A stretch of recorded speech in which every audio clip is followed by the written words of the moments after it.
Hello, and welcome back to Tavern Tales VR. I am currently on the alpha build, January 2022. Let me close the notes. There we go, okay. This is The Black Road. Pay no attention to this, we'll get back to this. It's a nice little starting adventure. One of the Adventures League, I believe. I ran the first few sessions of this up to the battle with Badfrul and Parnast. Spoiler, I suppose, if you haven't run this. And I started building some of the maps in VR.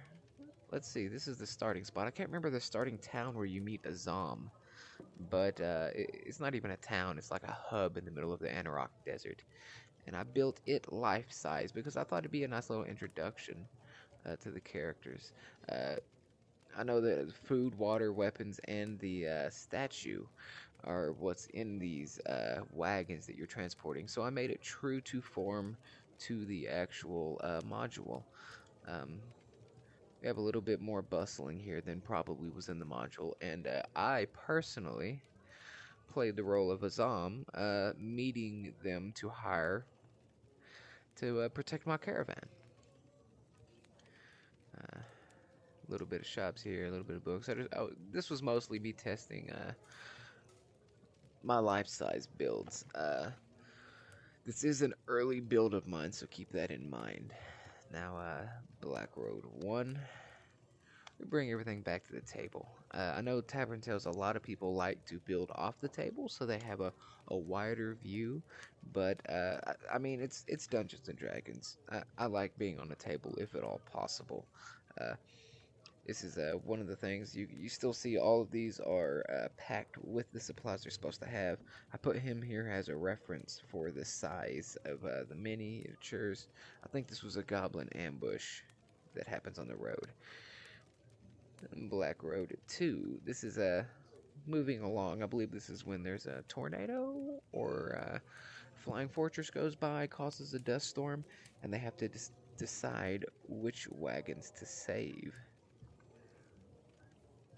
And because of that, when they reach the Goblin toll booth here, I don't have all the wagons. I put one wagon, and I specifically left it empty so I could fill it with whatever the players decided to save, because it's up to them what they bring to Parnast. Here is the Goblin Keep, the toll booth that they have to get through, that actually has a bunch of stuffed armors, because they didn't really do too well from the Flying Fortress either. They can pay the booth and get by, the toll and get by.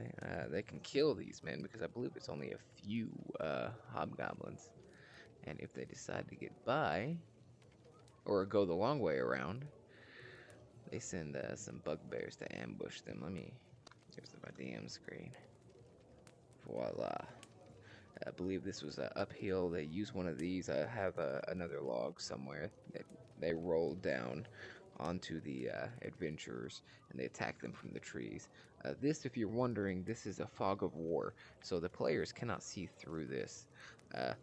I like to put fog of war here, even if there's nothing, even if there are no enemies on this level.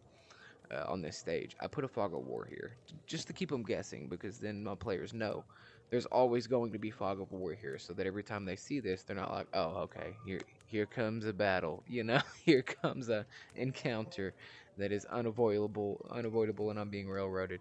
You can add some health on the donkeys, and then lastly, if they make it past this, the village of Parnas. Now I did do a little much with the village of Parnas, because you can copy and paste maps, and if I was running this adventure, if I decided to run this on Tavern Tales, I could just copy and paste Parnas to all the rest of this module, this campaign. So I built Parnas to a life-size scale. Let me see if I have a Parnas GM. Oh, that's just a bad picture of it, but that is exactly what I've built here. Here's the entrance, the golden tankard, the well in the center. Here's the church. the barn house that they sleep in, the smithy. I think this is the general goods store. I have it all mapped out based exactly off of the maps of Parnas that they have given us. And that is the Black Road.